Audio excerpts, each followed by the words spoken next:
যুক্তরাষ্ট্রের president Donald ট্রাম্পের হঠাৎ ঘোষণায় কাঁপছে বাংলাদেশের তৈরি পোশাক খাত।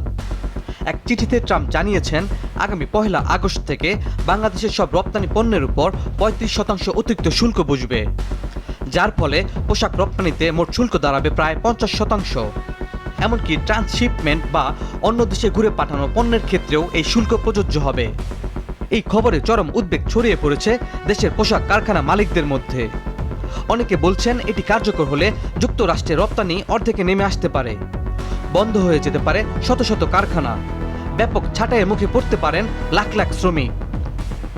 বিকেএমই এর সিনিয়র নেতা ফজলুল হক বলেন, As of now, it's a I think big sad news for us. এটা আমাদের জন্য খুবই দুঃখজনক খবর। ট্রাম্প প্রশাসন 1 আগস্টকে সময়সীমা ধরে শুল্ক আরোপের কথা বলেছে, যদিও তিনি পুনরায় আলোচনার সুযোগের ইঙ্গিত দিয়েছেন।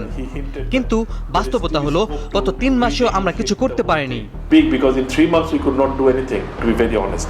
So বলতে গেলে আমি খুব একটা আশাবাদী নই। If we can do that, it will be আগামী 3 fantastic. সপ্তাহে যদি কিছু একটা As of করা যায় now, তাহলে it ভালো, is very difficult কিন্তু for me. সম্ভাবনা খুবই কম। বাংলাদেশ বর্তমানে বিশ্বের দ্বিতীয় বৃহত্তর তৈরি পোশাক রপ্তানিকারক, যার বার্ষিক রপ্তানি প্রায় $40 বিলিয়ন। এর অন্তত 1/4 যায় যুক্তরাষ্ট্রে।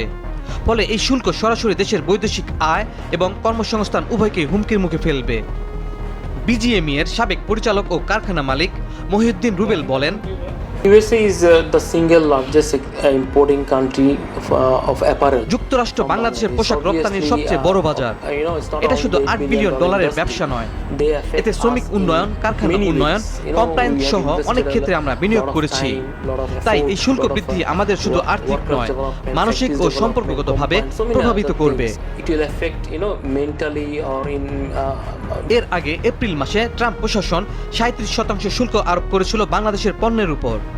তবে প্রধান উপদেষ্টা ডক্টর ইউনূসের অনুরোধে 90 দিনের জন্য তা মওকুফ করেছিল।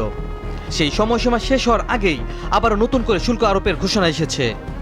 মার্কিন ব্র্যান্ডগুলোর জন্য পণ্য তৈরি করা কয়েকজন কারখানা মালিক জানিয়েছেন, তারা জুলাইয়ের শেষের মধ্যেই পণ্য চালান সম্পন্ন করার জন্য তৎপরতা চালাচ্ছেন, যাতে বাড়তি শুল্ক কার্যকর হওয়ার আগেই ডেলিভারি শেষ হয়। দেশ গার্মেন্টসের উত্তরসূরি বিদিয়া অমৃত খান বলেন, we own the oldest factory in Bangladesh.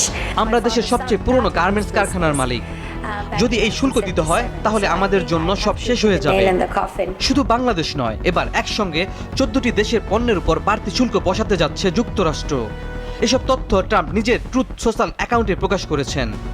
Bangladesh সরকার ইতিমধ্যে একটি প্রতিনিধি দল ওয়াশিংটনে পাঠিয়েছে আলোচনার জন্য, তবে এই সময় দ্রুত ফুরিয়ে আসছে। ব্যবসায়ীরা বলছেন, শুল্ক না কমালে বাংলাদেশ পোশাক খাতে বড় ধরনের সংকট দেখা দেবে। এখন সব আশা কূটনৈতিক আলোচনার ফলাফলের উপর নির্ভর করছে।